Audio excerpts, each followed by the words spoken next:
Para você que nos ouve no cafécomvelocidade.com.br ou para você que nos assiste no youtube.com/café com velocidade aí ao longo da semana, já que nessa semana nós não fizemos o programa ao vivo, tivemos aí alguns problemas técnicos em cima da hora, mas enfim, o programa está no YouTube para vocês acompanharem ao longo da semana nessa edição 703 do Café com Velocidade, onde vamos responder e-mails que recebemos dos nossos ouvintes. Seguimos agradecendo a todos que mandam e-mail para a gente. E alguns enviados já pelo nosso novo site, né? Tem um campo lá de formulário e tudo. Algumas pessoas já entraram lá no cafécomvelocidade.com.br, que tá de cara nova, e já nos enviaram por lá. Muito legal. Vamos responder esses e-mails e falar também, né, sobre o GP da França e essa sequência de 3 GPs que vem aí pela frente. Mas antes de começar a discutir os temas principais deste podcast, quero receber aqui os meus colegas de bancada. O Will Bueno, seja muito bem-vindo, Will Bueno. Muitos e-mails pra gente falar, mas tem aí um GP da França, um Paul Ricard, que não vem agradando muito a galera desde que voltou o calendário. Será que esse ano teremos algo parecido, Rio Bueno? Seja muito bem-vindo. Saudações, Thiago Raposo, Fábio Campos, espectadores e ouvintes do Café com Velocidade. Olha, eu acho que pior do que 2019, se for pior que 2019, realmente não vai nem valer a pena a gente assistir a corrida domingo, né? Mas esperamos, né? O campeonato começou um pouco mais equilibrado esse ano do que estava em 2019 enfim, esperamos, né, que tenhamos pelo menos uma apreensão, né, como nós tivemos ali nas corridas anteriores, né, de não saber quem vai vencer, fica aquela dúvida, né, de quem será o vencedor da corrida. Pelo menos isso, mesmo que seja, como o Fábio Campos diz, emoções pontuais, já é melhor do que foi em 2019. Mas esperamos que tenha um bom GP. Vamos ver o que vai acontecer, né? Teremos aí provavelmente a grande influência do DRS novamente, como é característico daquele circuito, daquela pista, mas esperamos que não seja como 2019, que a gente tenha uma chuva, que a gente tenha safety car, que a gente tenha aí todos os elementos possíveis que possa dar uma emoção para a corrida. Fábio Campos, seja muito bem-vindo também para essa edição 703, é uma sequência de GPs, né, Fábio Campos? O pessoal entra agora nesse final de semana e já são 3 corridas na sequência, a gente vai ter isso algumas vezes durante a temporada. Isso muda alguma coisa na dinâmica, Fábio Campos? Hoje está tudo muito mais elaborado pelas equipes, elas está tudo ali na Europa, elas conseguem se virar, ou ter 3 GPs na sequência muda alguma coisa? Seja muito bem-vindo. Olá para você, Raposo, olá para o Will, olá para o nosso ouvinte que gosta dos nossos debates, gosta do bom jornalismo, bem-vindos mais uma vez, mais uma segunda-feira, embora não sei se a gente vai conseguir entrar no ar em termos de segunda-feira antes da meia-noite, mas enfim, o importante é que o programa vai estar aí disponível para quem quiser acompanhar, um pouquinho atrasado dessa vez. Muda dependendo de quais são as 3 corridas, né? Por exemplo, a Fórmula 1 planejava fazer, não vai fazer, praticamente não vai. Estados Unidos, México e Brasil na sequência, aí era muito mais complicado. São distâncias muito maiores. 3 corridas na Europa é complicado pelo sentido de exaustão das pessoas que estão envolvidas, né? Para os fãs, para os jornalistas, até para os pilotos não é tanto assim, embora os pilotos também façam um esforço maior, mas é mais para os mecânicos, mais para o pessoal da logística. Agora, como estava programado também, Singapura, Japão, enfim, mais uma, aí é muito complicado. E a Fórmula 1 já começou a fazer isso nos últimos tempos, a revezar pessoal de mecânicos, enfim, pessoal de staff, digamos assim. Então, para eles faz uma diferença maior. Agora, essas 3, França e as 2 na Áustria, ou seja, vai ficar no mesmo lugar, na segunda e na terceira, é mais fácil, é mais simples. Quando são aquelas no final do ano é mais difícil, mas as do final do ano não vão acontecer. Praticamente não vão acontecer, a Fórmula 1 vai ter que redesenhar, vai ver o que vai acontecer na Europa, enfim. Daqui a pouco a gente pode entrar mais aí no calendário se você achar necessário, seu Thiago Raposo. Podemos entrar com certeza, mas antes de passar pelo calendário, só lembrando que nós temos um programa de apoio, o apoia.se/café com velocidade. Nós temos 3 faixas, café com leite, cappuccino e extra forte, enfim, decorei. Entre lá no nosso site, lá tem um link que te joga direto no Apoia-se. Então agora fica tudo mais fácil no cafécomvelocidade.com.br. Você acha os podcasts, você acha os vídeos do YouTube, você acha o formulário para mandar mensagem pra gente, você acha lá as nossas carinhas para vocês nos conhecerem, quem não conhece, você tem o link para o Apoia-se, enfim, tá tudo concentrado num lugar só. Links para as mídias sociais, Instagram, Twitter, Facebook, tá tudo lá. Então entrem, venham, te convido a conhecer o nosso site cafécomvelocidade.com.br e, enfim, dá a sua sugestão, falar o que você achou, vai ser muito bem-vindo. É mais uma vez aí a gente dando um passinho pequeno, mas para melhorar as coisas para vocês. E vamos lá. Falar nisso, hoje tem. Hoje não vai ter então aqui os tweets, não, ou vai? No Skype não aparece, né? Quem tá assistindo no YouTube não tá vendo os tweets. Então. Vai ter que entrar lá no site do Café com Velocidade. É isso. Mas ou eu vou soprar o meu tweet aqui, uma hora eu vou acabar soprando. Você quase... Tem algum programa que você não faz isso? Nunca, faz muito tempo. Agora, o site tá muito legal, tá cara nova, totalmente repaginado, então é mais um motivo. E fica mais fácil para mandar mensagem, né? Para quem não quer abrir o e-mail, lidar com e-mails, enfim, vai lá no site e a gente já recebeu, como você falou, né, Raposo? Eu acho até que foi mais de uma, né? Uma pessoa que mandou essa. Foi mais de uma. Então já tá muito legal lá para as cores do site estão belíssimas, enfim, o site está muito legal, nova cara do café, que só existe por causa dos nossos apoiadores, né? Graças ao apoio, a gente conseguiu ampliar o nosso site, a gente vai continuar ampliando, enfim, a gente vai continuar sempre querendo desenvolver, mas a gente só deu esse passo por causa dos nossos apoiadores, muita gente se juntando, já vai começar o sorteio da F1 TV, para quem está no plano extra forte, enfim, a gente não fez ainda, porque nós estamos tentando fazer um prazo até maior do que um ano, então esse atraso, o ouvinte que está no plano não vai perder nada, provavelmente vai ser beneficiado, se a gente conseguir ajustar ainda esse plano que a gente está em fase final aí, né, Raposo?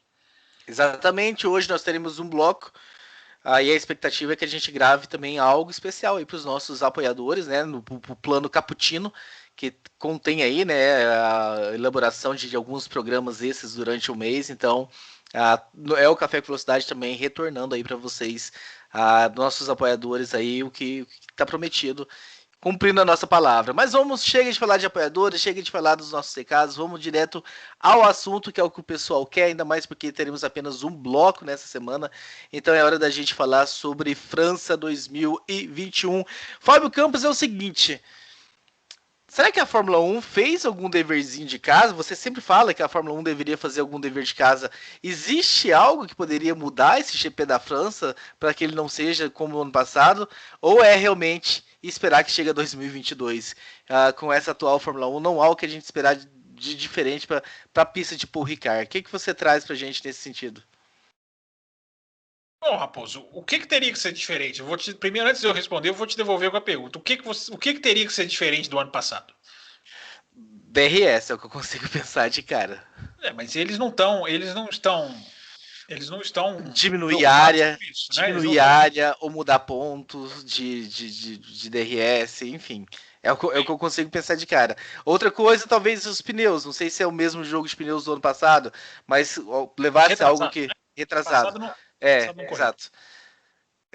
Não sei se eles pensaram se vai acontecer isso, mas enfim, mudar a composição, porque aquela composição deixou tudo muito, de certa forma, previsível.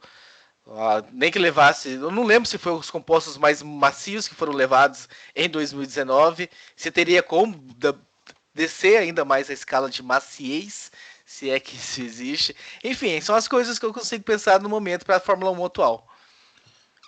O problema todo é o carro, né, Raposo? Aliás, o Tadeu Alves, um ouvinte do café, eu até anotei o nome dele, o Tadeu Alves me lembrou que eu falhei no último pós-Azerbaijão de não falar a frase, né, a contagem regressiva, que eu não posso deixar de contar, né, de que este carro não volta mais, eu já fiz Espanha, já fiz Imola, Portugal, enfim, Bahrein não, então eu não fiz do Azerbaijão. Agora é a mesma coisa, esse carro vai correr na França para a última vez, o grande problema é o carro, né?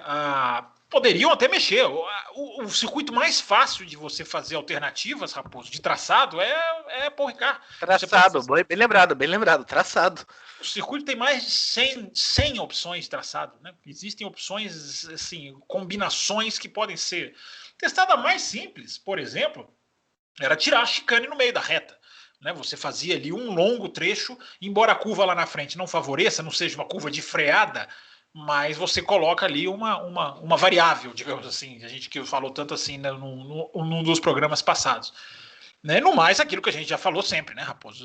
Se eles estivessem interessados nisso, eles poderiam fazer medição da zona do DRS completamente diferente. Aí já mudava alguma coisa. A reta principal é muito pequena, mas a reta lá de trás, a reta oposta, digamos assim, é muito grande, tanto que ela é dividida em duas. Né? Então, com esse tipo de alternância, pode-se ter alguma coisa. Agora, não é garantia. A gente já teve corridas ruins em Mônaco e boas corridas em Mônaco. A gente já teve corridas ruins na Hungria e boas corridas na Hungria. Você sabe que eu sempre digo, né? Culpar só a pista é fechar os olhos para um problema estrutural maior, que é o problema do carro. Eu não estou dizendo que a pista é boa, que a pista é ótima, mas até em Abu Dhabi a gente já viu boas corridas. 2012, 2013, já aconteceu. Então fica sempre essa ressalva. Agora, que dá para mexer na pista, dá. Se quisessem, poderiam fazer isso. Se tivesse duas corridas lá, não é possível que não fariam, né? Como vai ter duas corridas na Áustria, se tivesse rodada dupla em Paul Ricard, era praticamente uma obrigação fazer alguma coisa para diferenciar. Aliás, vão fazer na Áustria, né? Vão mudar os pneus na Áustria. Você está falando de mudar os pneus? Nem sempre é possível, porque depende do asfalto, depende muito de condições de segurança. Em várias pistas é possível. Silverstone foi e na Áustria será de novo. Então, para quem não sabe, vai haver esta alternância de pneus. A escala dos pneus será diferente na Áustria 1 e na Áustria 2. Ou seja, Will Bueno, é contar com previsão de tempo, é contar com um acidente não tão grave, mas que force o safety car na pista. É disso que dependemos então, Will Bueno. Eu acho que fica realmente, como o Fábio Campos falou, ou seja, os carros eles são praticamente os mesmos, né, de 2019. A pista é a mesma, a zona de DRS é o mesmo. Os limites da pista, sinceramente, o que mais me preocupa, eu fico pensando assim, é o quanto pilotos, né? A gente lembra de 2019, né? A única ultrapassagem que nós tivemos na pista, né, na corrida, que foi do Daniel Ricciardo, não me lembro em quem, não vou me lembrar em quem. Foi ele, a última volta era ele, o Norris, o Raikkonen e mais um, eu acho que era o Hülkenberg, que ficaram ali na última volta, foi emocionante. Enfim, passou na linha ali e tal, na reta. E tomou uma punição, né? Ou seja, enfim, é outra coisa que a gente não teve em Baku, né? Que é questão de limites da pista, e que em Paul Ricard vai ter aí bastante coisa. Mas uma coisa interessante, né? Que acho que a gente pode falar, que até eu vi lá no Twitter do Fábio Campos, inclusive. Ô, louco, qual que é o Twitter dele que eu não sei?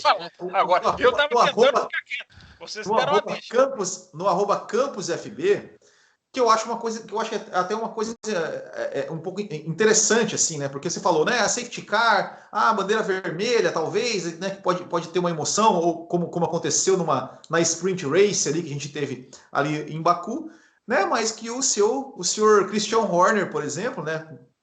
Preocupação zero com o espetáculo, já estava criticando, né? A questão de que fazer uma largada para correr 2 voltas, enfim, né? Então, isso que ele ganhou, né, Will? Isso que ele ganhou. Isso que ele ganhou, né? Então, imagina se ele não tivesse vencido.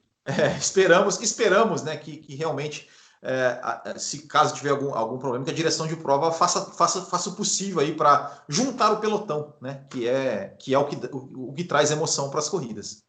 São duas coisas aí rapidinho, Raposo, baseado no... Só para registrar que de certa forma você já respondeu, o ouvinte, né? O Jorge Barbosa, ele pergunta aqui, né? O circuito de Paul Ricard tem solução para ser um bom circuito ou é uma pista sem alternativas? Quando você falou das centenas de variáveis de circuitos. São centenas mesmo. Não é modo de falar, não. São centenas mesmo de combinações. Duas coisas só baseado aí no que o Will falou, né? E no que a gente já começou a discutir no programa. Primeiro, que não dá para cravar que corrida vai ser ruim. É aquilo que eu estou dizendo, né? Já houve boas e más em várias pistas. O campeonato desenha um grande equilíbrio entre Mercedes e Red Bull. A gente não pode esquecer. Isso pode dar um sal para a corrida. né? Mesmo se as ultrapassagens não forem, digamos assim, aos montes, a gente tá. O que vai ser dessa Mercedes? Que a gente já falou, não, depois de Mônaco, o Azerbaijão é outra pista. Era outra pista e a Mercedes não se recuperou. Agora estamos todos falando o mesmo discurso. Entre Azerbaijão e França é outro cenário. Vocês lembram aquela comparação infeliz que eu fiz, né? Universo, galáxia. Agora, de novo, muda o universo, ou muda a galáxia, muda o que quer que seja. Se a Mercedes não se recuperou de um semi-universo, será que vai se recuperar agora, que é uma mudança também muito drástica? Mas fica essa dúvida. E o Sérgio Pérez? Que forma vai vir o Sérgio Pérez? E o Bottas se recupera? O Bottas mergulhou numa descendente no Azerbaijão. Tem toda uma coisa dentro do clima, dentro da Mercedes, que está sendo especulada. Enfim, então a gente tem a Ferrari, olha só, a Ferrari vem de 2 poles. Olha que coisa impressionante.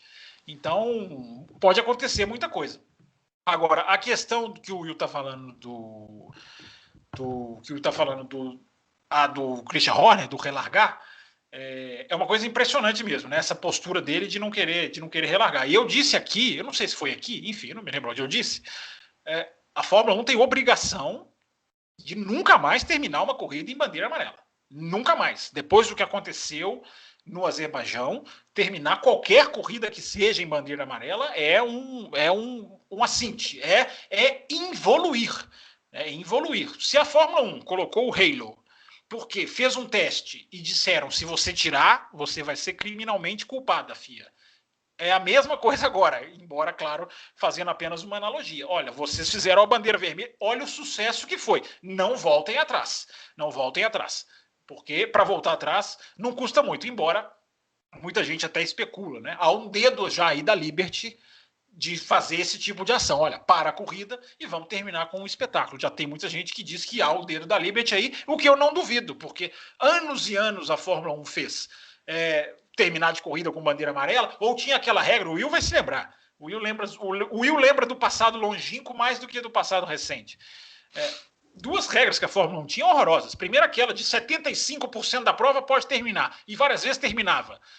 E aquela a mais horrível de todas, que é a do Grande Prêmio do Japão, de 94, que se somava tempos em bandeira vermelha. Enfim, quem tiver a F1 TV, ou quem for ganhar a F1 TV do nosso sorteio, vá lá e assista essa corrida. É uma das maiores aberrações da história da Fórmula 1, porque nada que acontecia na pista valia, porque congelou o tempo, né? Tinha 30 segundos de vantagem, largaram um atrás do outro, mas o computador continuava colocando 30. É um absurdo, né? O Will vai se lembrar muito bem dessa regra. Então a Fórmula 1 evoluiu, não pode evoluir. O próprio GP de Imola, 94, teve isso também, depois do acidente do Senna, lá que o Berger relargou, passou o Schumacher em segundo, mas ele estava em segundo na pista e em terceiro na corrida. Eu não lembrava dessas. Sim, 94 também. Só que como foram, a bandeira vermelha foi dada ali com 7 voltas, né, ao longo da corrida foi se recuperando e a realidade da pista era o que acontecia, mas no Japão foi eu lembro dessa corrida, foi você tinha que ficar torcendo, vendo se um ia tirar o tempo do outro, era uma coisa. Teve ultrapassagem, eu acho que do Rio sobre o Schumacher que não valeu, assim, só valeu na hora que ele cobriu o tempo, né? Do Mansell sobre o Alesi, se eu não me engano, que ele passou e na pista, mas não terminou atrás. Vocês são muito velhos, velhos. Nós estamos dando um exemplo de como tem que se evoluir. E já se evolui. E essa evolução, que muita gente diz que tem o dedo da Liberty, tem que acontecer.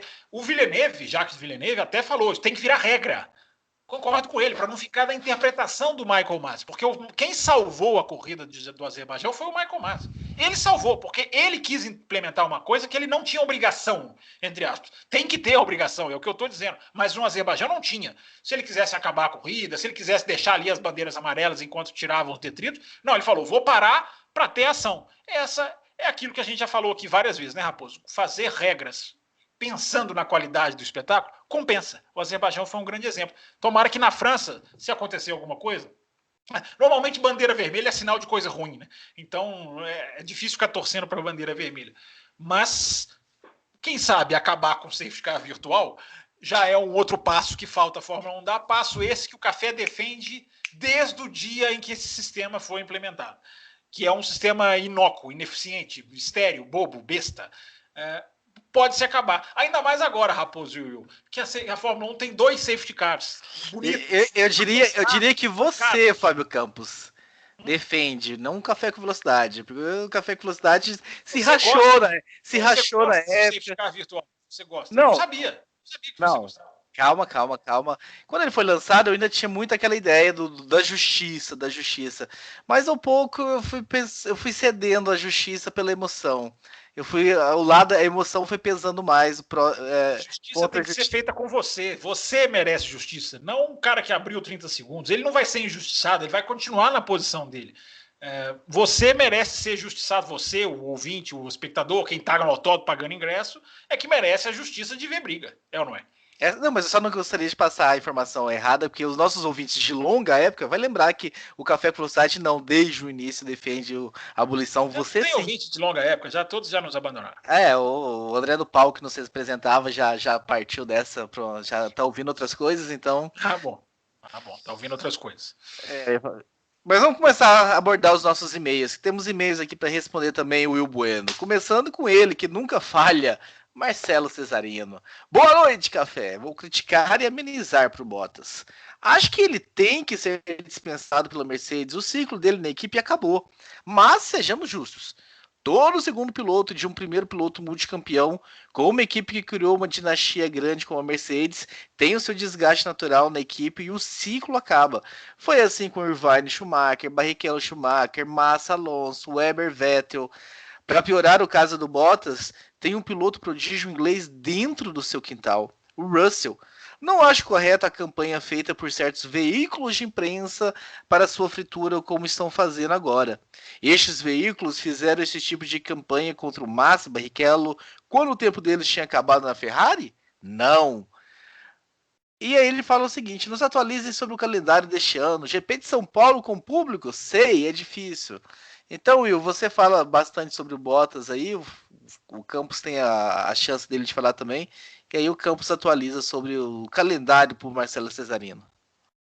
Eu concordo com o que ele escreveu. Eu também acho que tem gente melhor na vaga, que pode ocupar a vaga do Valtteri Bottas, mas também discordo um pouco dessa questão de ficarem fritando o Bottas. Hoje mesmo, né, eu vi lá no grupo do Botequim GP lá, o pessoal, notícia, né, entre aspas.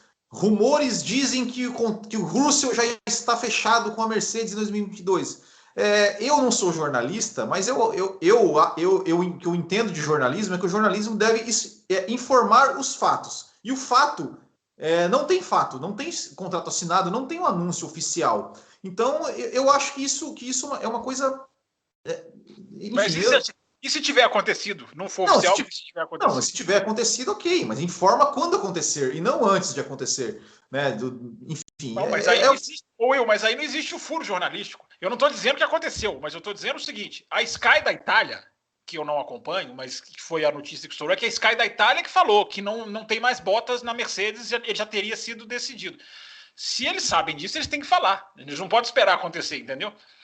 Não, mas não sei se é verdade. Repito. Então, mas que daí eu acho que isso é muito fácil, né? Porque e se não for verdade, aí o jornalista para de publicar? Aí é o que no jornalismo se chama de barriga. Aí eles cometeram um grande erro. Então, agora, se eles têm a informação, a gente tem que partir do pressuposto que é uma mídia séria. Não estou dizendo que a mídia italiana é séria, mas é um grupo sério, o grupo Sky.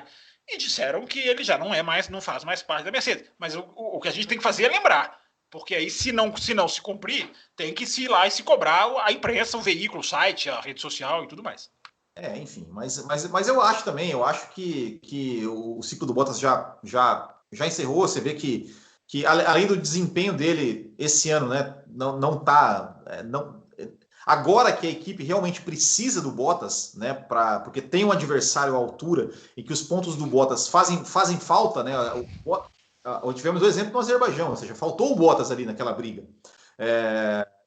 Enfim, tem um jovem piloto aí, né, o piloto Mercedes, que já teve uma oportunidade, já mostrou, né, já encantou na sua oportunidade que teve, e está pedindo passagem, né? Então eu acho que realmente a Mercedes tem que o ciclo do Bottas já era, o Toto Wolff, né, publicamente já botou culpa no Bottas, né, que Aconteceu parecido com o Barrichello, né? Na Hungria 2003, né? Quando a suspensão da Ferrari quebrou e a equipe botou a culpa no Barrichello. E mesmo que fosse, eu acho que em alguns pontos você pode blindar o piloto. Não, a suspensão quebrou, tal, jogou a culpa no Barrichello, como a Mercedes jogou a culpa no Bottas em Mônaco. Eu acho que a atitude do Bottas na Espanha ali de dar uma engrossada para o Hamilton também é um sinal de que a coisa não vai muito bem.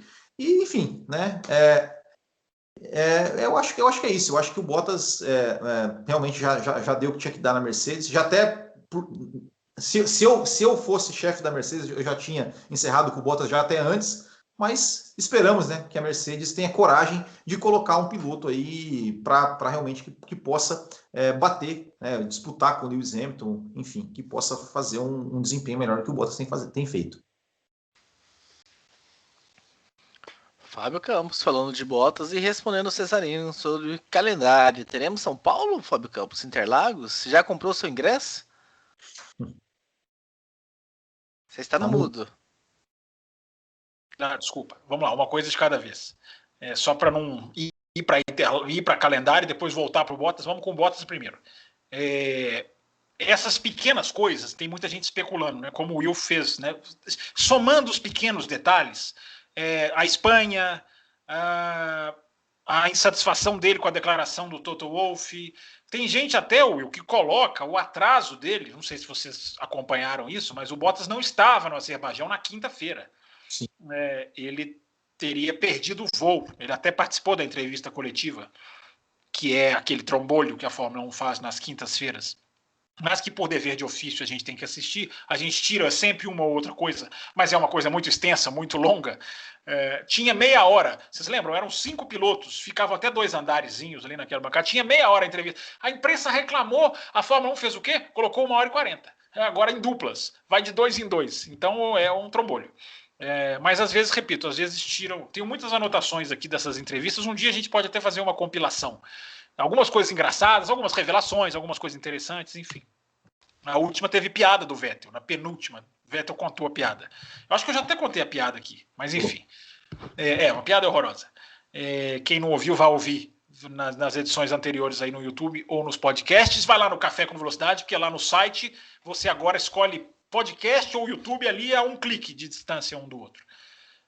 Mas o Bottas, tem muita gente somando isso, Will, e dizendo que até essa ausência do Bottas não teria sido. É especulação, evidentemente. Eu até não acho que chegaria tanto do cara não ir para as reuniões, porque quinta-feira não é que eles vão só atender a imprensa. Eles têm as primeiras reuniões de acerto, eles têm os primeiros briefings com os engenheiros. Né? Eles já sentam para conversar, traçar o planejamento no final de semana, vamos fazer assim nascer. Perder isso pode ter. Nunca vamos saber, eu não tenho competência técnica para dizer, mas perder isso pode ter até atrapalhado também no final de semana, que foi horrível, foi aquilo que se chama de espiral descendente, né? Vai caindo e não sai. Agora, o Bottas em Mônaco, não vamos ter memória curta, o Bottas em Mônaco era o piloto 1 da equipe, era o piloto número 1. Veio essa declaração do Toto Wolff de que ele parou ali milímetros. Eu vi um jornalista dizer, eu não vi a declaração, mas teve um jornalista que disse que o Toto Wolff já teria até corrigido essa afirmação. Não vi, mas teve um jornalista que falou que corrigiu. Porque, claro, é um absurdo, evidentemente. Quando o piloto passa muito, a gente vê na imagem. O Pérez teria passado no Azerbaijão, eu confesso que eu não fui rever, mas o Pérez teria passado um pouco do ponto de parada no boxe e aí isso atrasou, teria sido o atraso da Red Bull. O do Bottas eu revi. Aquela câmera de cima, Mônaco tem a câmera bem em cima, bem fácil. E é uma coisa. Evidentemente. A câmera Drive to Survive, né? Oi? A câmera Drive to Survive, né? Que parece a Drive to Survive usa muito aquela imagem, né? O Drive to Survive usa muito aquela imagem de cima, né? Até nas vinhetas, né? Até nas chamadas. E na do Bottas, ele tá. Você pode até dizer, olha, ele tá um pouquinho para cá, o carro tá. Mas, gente, é claro que o mecânico é que tem que fazer essa leitura. Evidentemente, o mecânico tem que se adaptar a isso. Então, só para tirar essa questão. Enfim, o Thiago Raposo e o Will, pode ser que esteja já alguma coisa. Se a gente for somar tudo isso, Espanha, as declarações, não apareceram na quinta-feira, tem gente dizendo que já não é mais. E tem essa informação da Sky Itália. né? Que eu confio por ser Sky, mas desconfio por ser Itália, né? Porque é um grupo, repito, um grupo respeitável, mas é um país que muitas vezes faz, né? Contra a Mercedes, defendem a Ferrari, embora eu repito, a Sky não entra muito nessa não é tão apaixonado quanto outros veículos de informação. Mas tá dada a fonte. Vamos cobrar, como eu estava falando com o Will. Caso se confirme, parabéns. Caso não se confirme, pulga atrás da orelha da próxima vez que fizerem essa informação. O Russell está chegando. Eu acho que o Russell está chegando. Porque agora esquece imprensa, esquece especulações. Vou falar só eu, Fábio Campos. O Bottas é uma coisa quando a equipe está bem. Você ter um Bottas é uma coisa quando você tem décimos de segundo de vantagem. É o cara que vai mal e não sente tanto. A Mercedes não tem mais esses décimos de segundo sobrando. Ainda tem alguns diante do pelotão, mas não tantos quanto tinha antes. Então agora, finais de semana ruins do Bottas são perdas de pontos mais assintosas do que eram em outros anos. E com o Pérez chegando, digamos assim, eu ainda não cravo que o Pérez acertou, sintonia fina, foi muito bem nas duas corridas, mas é aquele negócio, né? Vamos lá, agora é outro tipo de pista. O Pérez está colocando uma grande pressão no Bottas, tá? Sem dúvida nenhuma. Agora, a Mercedes tem que olhar, para resumir, a Mercedes tem que olhar para o futuro. O Bottas não é o futuro. Então, trazer o Russell é independente do que vai acontecer com o Hamilton. Se o Hamilton vai ficar, bota o Russell contra ele. E se o Hamilton for sair, você tem que investir no Russell, porque o Bottas não é o futuro da equipe. Comprou o ingresso ou não? Vamos lá, calendário. Não tem nem a venda, Raposo. Você está sabendo disso. Você não deveria nem estar me fazendo essa pergunta. Nem a venda de ingressos foram colocados. Não vai ter Brasil. Não vai ter Brasil, porque é o seguinte, gente. Mas tem Copa América, pode? Copa América pode, porque a Copa América só teve 21, eu acho que 21 jogadores já diagnosticados positivo em 2 dias de competição. Tá ótimo, tá maravilhoso, né? O problema é o seguinte, Raposo, Copa América não depende do governo dos países, até porque o governo dos países da América do Sul são nível América do Sul, né? O que está pegando no calendário da Fórmula 1 hoje não é só os países quererem ou não quererem receber. Singapura já disse, não quero. Já saiu, não vou arriscar. A Austrália é muito provável que faça a mesma coisa, porque são muito cuidadosos com a questão do vírus. Estão controlando a pandemia e justamente por estarem controlando não querem. Japão vai depender da Olimpíada. Se a Olimpíada for ok, tem grande prêmio do Japão. Se a Olimpíada for muito caso, muito problema, pressão pública, os japoneses não querem, as pesquisas mostram que os japoneses não querem a Olimpíada, mas vão fazer, porque senão são 17 bilhões, trilhões, eu não sei, é um número impagável se não fizerem a Olimpíada. Então vão fazer. Vai depender. Quem mais? Estados Unidos. É uma chance enorme de acontecer, pode ser até rodada dupla no sentido de, né, outro domingo, volta para Austin no outro domingo. Quem mais, gente, que eu estou lembrando? México e Brasil, o problema que eu ia dizer, estão na lista vermelha do Reino Unido. Quem entra na lista vermelha do Reino Unido está fora. É o que aconteceu com a Turquia. A Turquia entrou na lista vermelha do Reino Unido. Está fora. Por quê? Se você entra na lista vermelha do Reino Unido, 14 dias de quarentena na volta. A Fórmula 1 não vai fazer 14 dias de quarentena na volta para nenhum país. Não vai fazer esse esforço em nenhuma situação. Então, alguém imagina que Brasil e México vão sair? Talvez o México vai receber Fórmula E esse final de semana. Talvez o México esteja mais à frente. Mas alguém acredita que o Brasil vai sair da lista vermelha do Reino Unido daqui a algumas semanas, daqui a alguns meses, porque não é para definir faltando 15 dias. Corridas longas, corridas distantes têm que ser definidas antes. Diga, pode falar, Will. Mas o Brasil, a Fórmula 1 vai voltar para o Reino Unido 14 dias depois do GP do Brasil? Ou seja, porque é Brasil o quê? Depois Abu Dhabi, vai para a Ásia. Não, mas teria que voltar porque não é seguido. A sequência, o Brasil fecharia a sequência Estados Unidos, México, Brasil. E aí não é ficar 14 dias fora do Brasil. 14, na hora que você pisar no Reino Unido, você tem que... Como eles têm que voltar direto, se eles fossem para outro país... a Fórmula 1 até tentou fazer isso, Will. Ela tentou, quando a Turquia entrou na lista vermelha... A Fórmula 1 tentou entrar em contato com o Azerbaijão e mudar a data para que a Fórmula 1 fosse da Turquia para o Azerbaijão e começasse a cumprir esse período. O Azerbaijão falou, não vou mudar, tem aqui Eurocopa, tem uma série de eventos aqui, não dá para mudar. Seria uma opção, Will, mas depois do Brasil eles têm que voltar. Eles não têm para onde ir. Já está mais lá na frente Abu Dhabi, Arábia Saudita vem antes de Abu Dhabi. Enfim, aliás, até Arábia Saudita e Bahrein hoje estão na lista vermelha do Reino Unido. Tamanha é a indefinição do calendário. Mas será que o fato do Brasil estar só em novembro e a vacinação está, parece, acelerando agora, ganhando corpo, uma quarta vacina chegando no Brasil, nós estamos ainda em junho, né? Dá para se esperar que a fim de agosto, talvez a gente chegue em 50%, 60% de vacinação da população, não sei.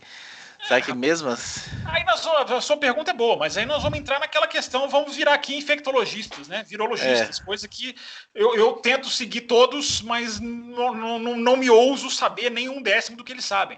Só a vacina vai resolver? A Inglaterra está voltando para um lockdown, com vacinação massiva. Existe essa variante nova, que dizem os infectologistas especialistas, que é perigosíssima. Enfim, Raposo, a sua pergunta é pertinente, mas só a vacinação... Os especialistas dizem que não segura. O Brasil não vai fazer mais nada além disso. E aí, nós vamos conseguir segurar? Enfim, então essa é a grande questão. Agora, e tem aquilo que eu te falei, Raposo, você está falando, é lá em novembro? Mas muita gente não sabe. Mas equipamento de transmissão tem que vir antes. Os equipamentos de boxe das equipes têm que começar a ser montado antes. Aquilo ali não é montado em 5, 6 dias. Né? A Fórmula 1, basicamente, carro, equipe, mas aquela estrutura toda de fiação de transmissão, aquilo tem que vir muito antes. Aquilo muitas vezes vai de navio. A Pirelli manda pneus muito antes de navio. Ou seja, Raposo, se não tiver resolvido lá em agosto, vai cancelar. Eu acho que vai cancelar antes, mas aí fica aquele jogo que nós discutimos tanto na Austrália em 2020, né? Quem cancela? Quem vai cancelar? Quem é o responsável? Quem paga a multa?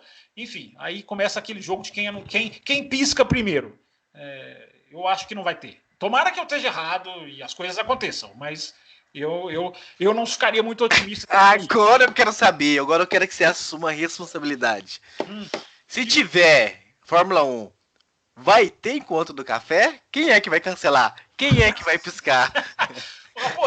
Raposo, eu sou muito novo, muito mais novo que vocês. Eu nem sei se eu vou estar vacinado na época da corrida. Vocês vão. Eu já tomei a primeira dose, hein? dose. Olha lá. Entregou a minha idade aqui, em Santa Catarina, aqui é só a primeira quinzena de agosto. Eu sou diabético, né, gente? Eu sou diabético. Vocês estão muito bem. A minha previsão é 2023. Eu não sei se eu vou ser vacinado um dia na vida. É o novinho aí, Will. Deixa o novinho. Eu tomei porque eu sou diabético, então tem toda uma questão de pressão alta aí, hipertensão com diabetes. Então, esse é o motivo. Primeira dose, então. Pfizer. Legal. Abel Pereira. Aliás, Raposo, rapidinho. A Fórmula 1 está praticamente toda vacinada. Né? Muita gente vacinou, o Bahrein ofereceu vacina e muita gente aceitou. Só que a Fórmula 1 não divulga, porque como a vacinação na Inglaterra, na época do Grande Prêmio do Bahrein, não estava evoluída, muita gente não quis ser politicamente incorreto. Não, eu vacinei, eu sou inglês, mas não vacinei aqui. Enfim, as equipes italianas, Ferrari e AlphaTauri, se vacinaram a maioria sem cerimônia. Embora cada pessoa tinha, diz o Binotto, diz o Franz Tost, que cada pessoa tinha liberdade. Mas a Fórmula 1 se vacinou muito no Bahrein. Só que isso não é suficiente, né? O mundo não está só contando com isso. Não basta só vacinar. Você movimenta um monte de gente e ninguém sabe se essa vacina resolve em termos de você carregar o vírus, de você transmitir. Enfim, Raposo, é o papo de virologista que eu sou totalmente leigo e ignorante. Acompanho, mas precisaria estudar mais para saber falar. Abel Pereira, bom dia, amigos do Café com Velocidade. Queria fazer uma observação sobre o último e-mail, o qual perguntei sobre a questão dos pneus estourarem, se foi uma certa meia-culpa da Pirelli. Boa questão levantada por vocês, foi muito boa. Meia-culpa ou meia-culpa? Meia-culpa é legal, hein? Olha, eu tenho meia-culpa nisso aí, hein? Ele está escrito meia-culpa. Com a questão levantada por vocês, foi muito boa, os furos que foram causados por detritos na pista. Aí até meu questionamento, a transmissão brasileira da Band não falaram em nenhum momento sobre detritos na pista. Estão muito mal na questão técnica, desempenho de pneus, janela de pneus, quantidade de voltas que poderia dar. Vocês não querem fazer um Tech Talk? Vocês mandariam muito bem. O que é um Tech Talk, hein? Vocês são jovens. Tech Talk são os programas técnicos, Raposo. São os programas que focam em análises técnicas. A Fórmula 1 faz os Tech Talks. Né? Deve ser por isso que ele tá brincando. Agora é o seguinte, como é que é o nome dele, Raposo?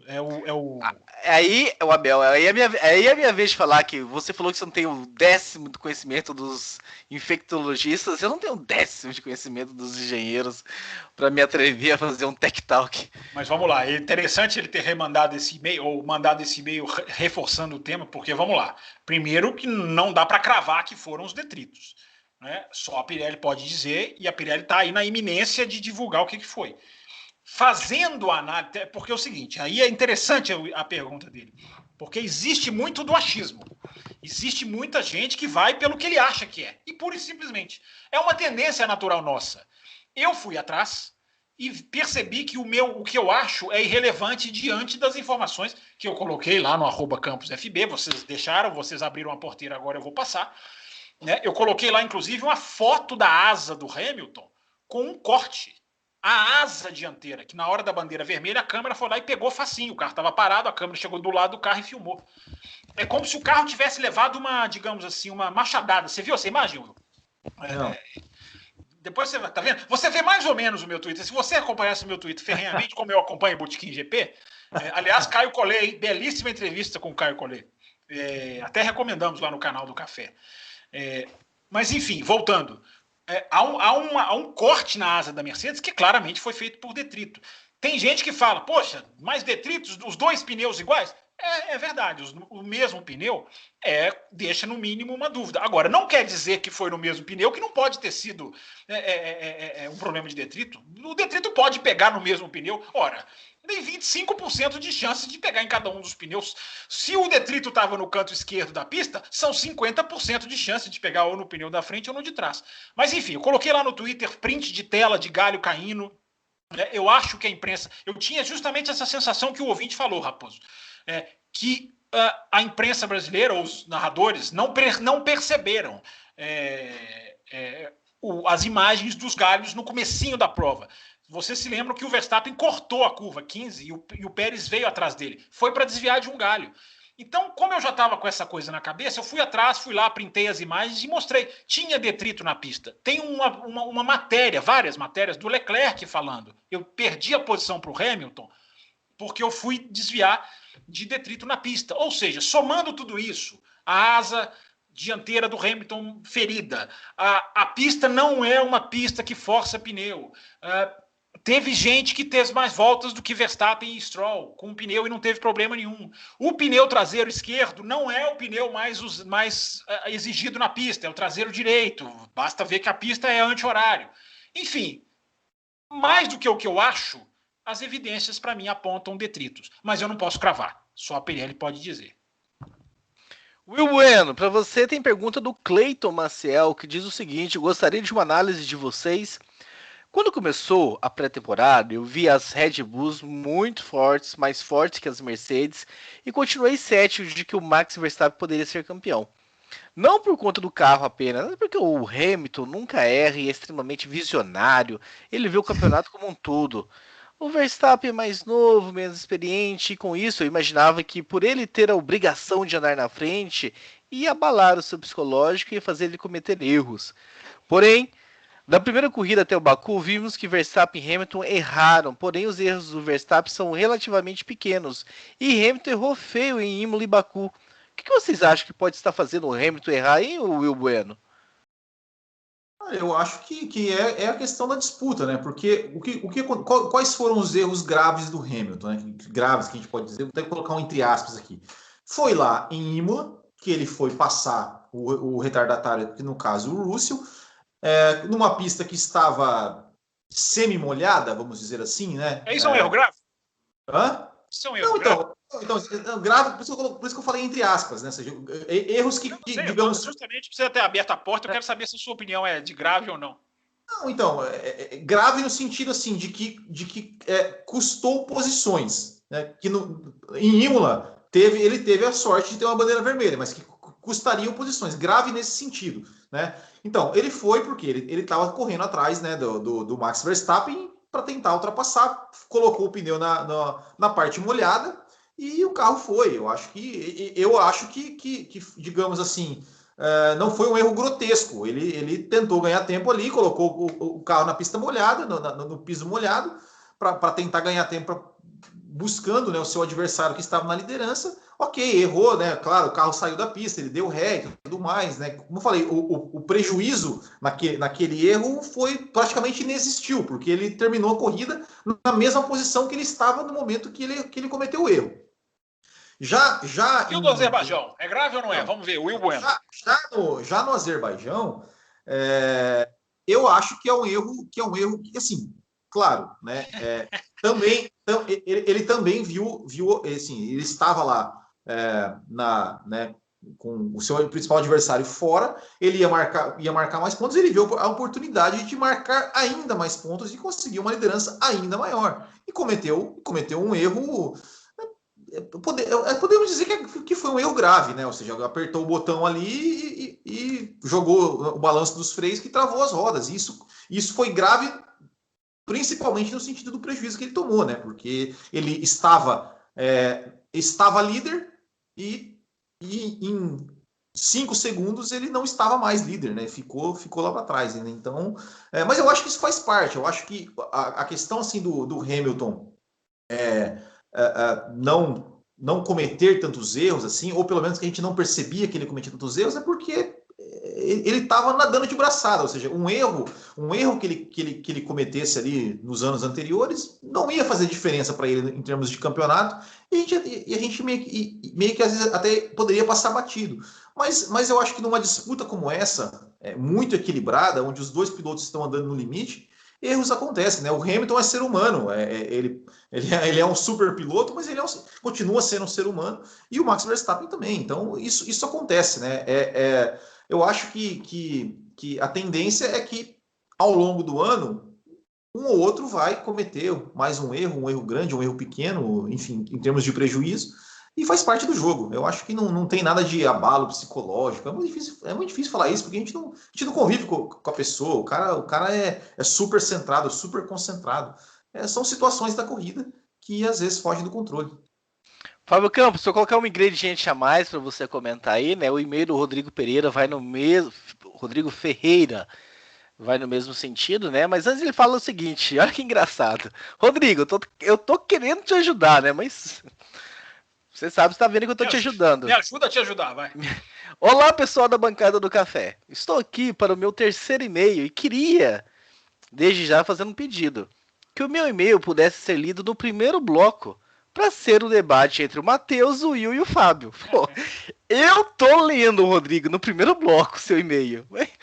Não depende. Eu e o Fábio estamos aqui. Nós estamos aqui. Neste ano. Sem mais perguntas, meritíssimo. Neste ano estamos tendo uma disputa muito interessante entre o Hamilton e o Verstappen. E nessa disputa estamos tendo alguns ingredientes interessantes que não tínhamos nos outros anos, como os erros do Hamilton e Mercedes. Com isso me veio uma questão. Seria o Hamilton tudo isso mesmo que se fala? Se tivesse tido outros Verstappens, ou Rosbergs, ou Mercedes em seu caminho, teria ele ganho tantos campeonatos? Minha questão vem de uma dúvida no sentido de que, ao meu ver, a hegemonia do Hamilton nos últimos anos teria como um dos fatores a falta de concorrência, inclusive dentro da equipe, depois do Rosberg ir embora. Eu só tenho uma dúvida, Rodrigo, depois eu quero que você me mande uma foto sua, do seu RG, pra eu saber se você existe mesmo ou se você não é a Grazi usando o nome masculino pra mandar e-mail pra gente. Não, o Rodrigo tá no Twitter lá. Então... Se eu não tô cometendo um erro gravíssimo, o Rodrigo tá lá, presença Twitter dos 4 costados. Agora, eu achei que você tava pedindo a identidade dele, e o RG, pra saber a idade dele, porque provavelmente ele não viu o Hamilton no começo da carreira. Porque para chegar ao ponto de dizer se o Hamilton é tudo isso mesmo, Rodrigo, vamos lá. Agora você que vai ter que me ajudar a te ajudar, Rodrigo. Primeiro, se o Hamilton tivesse mais Rosbergs na sua carreira. O Hamilton teve Rosberg em 2014 e 2015 e não deu chance. Né? Em 2014 deu chance, eles foram para a última prova, teve chance. Em 2015 não teve. Oi? Última prova porque a pontuação era dobrada, né? Se não fosse, acabava? Acho que sim. Agora ficou a dúvida, hein? Agora ficou a dúvida. Eu acho que ele iria para a última prova mesmo, mas tem que pegar a pontuação aqui para ver. Ele começa. Foram 2 e-mails na mesma linha, né? Vamos lá, vamos devagar. Primeiro, eu acho que as pessoas estão um pouco resultadistas com o erro do Hamilton, que é ser resultadista com o erro? As pessoas estão vendo as consequências dos erros diferente do tamanho dos erros. O erro de Imola, para mim, não é um grande... você pode dizer que é um erro? A pista está molhada. Mas aí eu pergunto para o ouvinte. Nossa função aqui é questionar. Ele tinha que ficar atrás do Russell? Contornar a tosa atrás do Russell? Né? É simples pedir para o piloto não colocar o carro para passar um retardatário? Não. Tem aqui um buraco, mas eu vou fazer essa curva atrás, entendeu? Não estou dizendo que não foi erro, mas estou dizendo que... Outros talvez faria. O David Coulthard, por exemplo, certamente não se incomodaria em ousar... Valtteri Bottas. O Coulthard, aliás, é um excelente comentarista do Canal 4 da Inglaterra. O erro do Azerbaijão, para mim, é um erro técnico, não é um erro técnico de pilotagem, digamos assim. É um erro de esbarrar no botão, é um erro de dedo, é um erro físico. Isso para mim não é um grande erro. Agora, a imagem do carro passando, fritando o pneu. Então eu acho que as pessoas estão muito impressionadas com as imagens e estão dizendo que o Hamilton está cometendo grandes erros. O Hamilton e o Verstappen, para mim, estão cometendo erros do mesmo tamanho. Porque o Verstappen vai lá fora da linha e perde pole, e perde melhor volta. Isso é um erro técnico. O erro do Hamilton em Imola é um erro técnico, mas é um erro com pista molhada.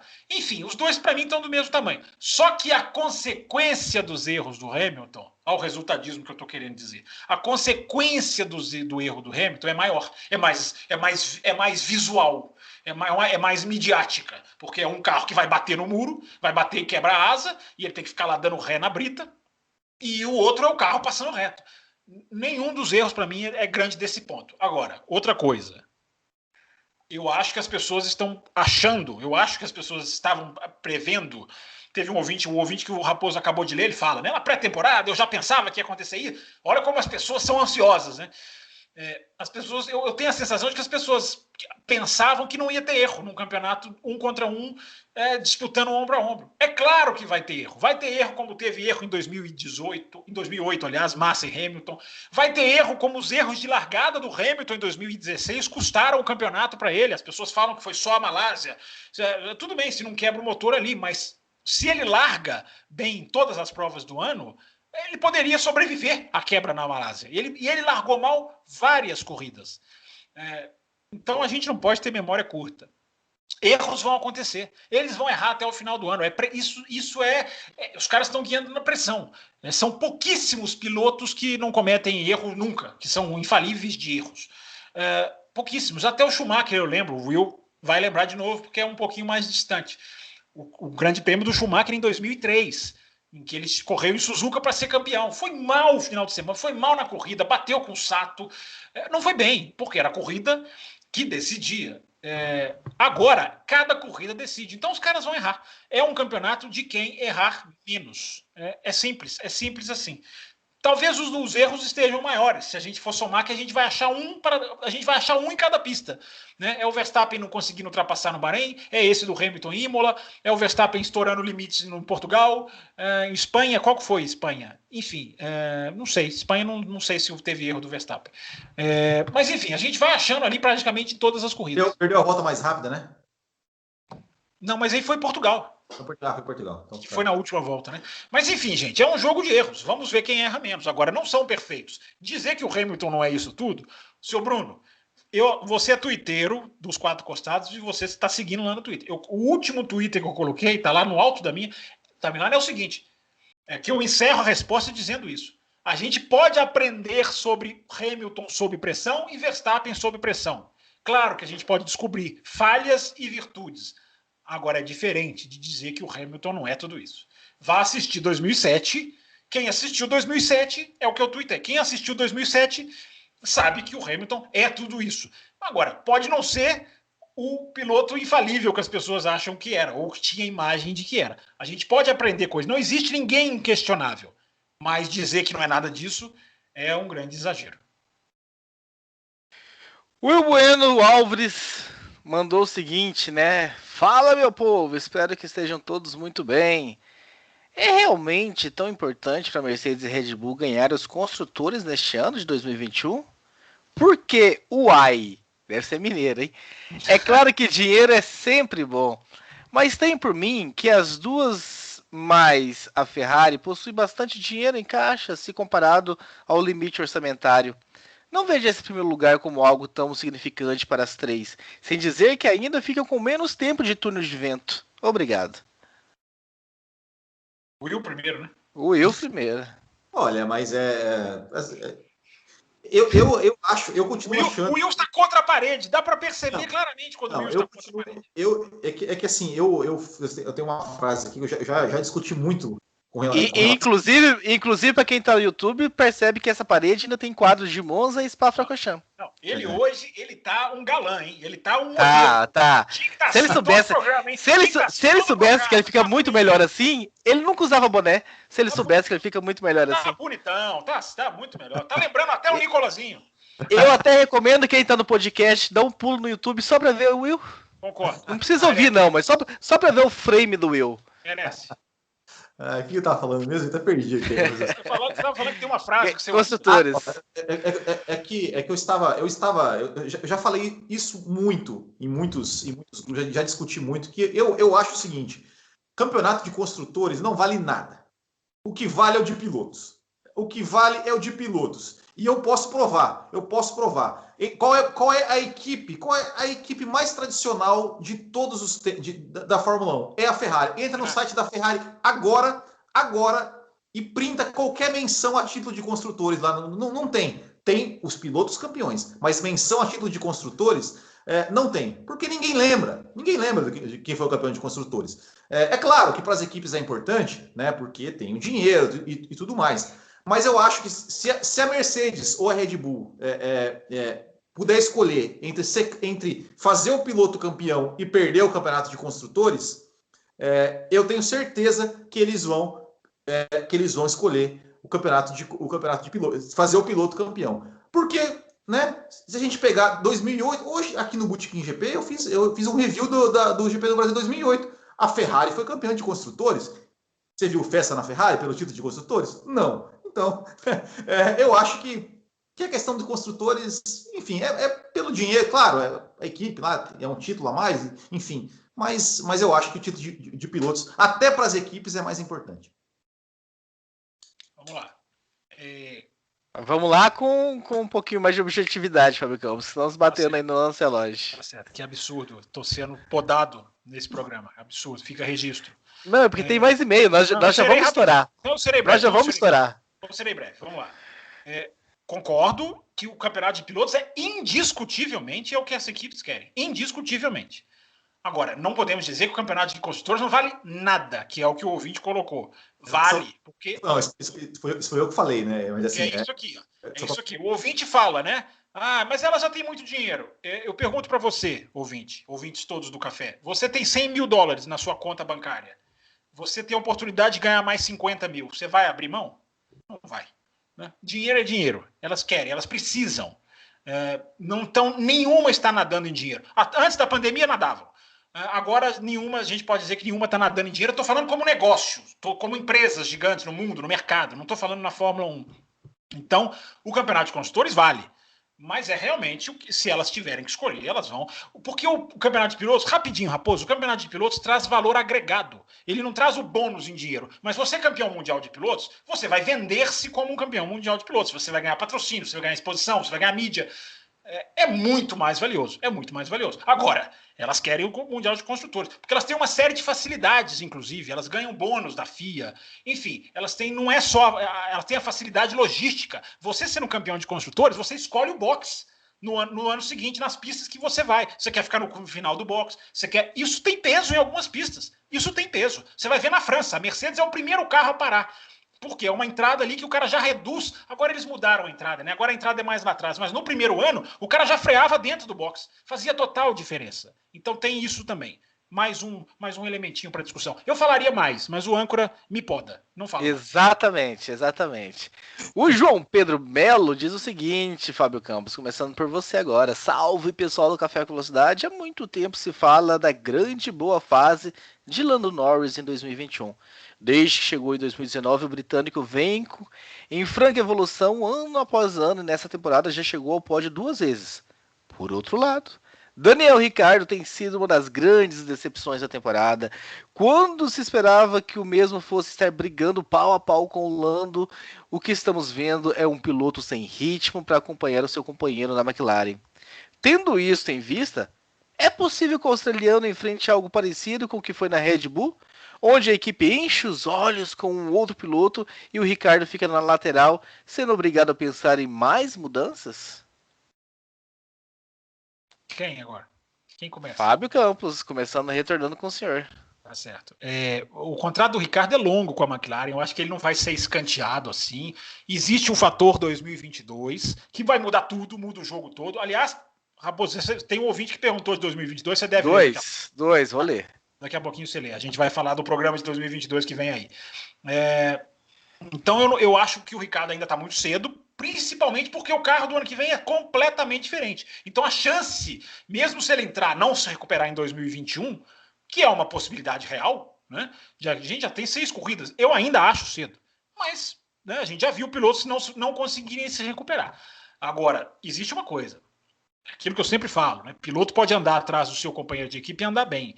Não é superar o Norris que vai decidir essa parada, embora seja o mais chamativo para a imprensa.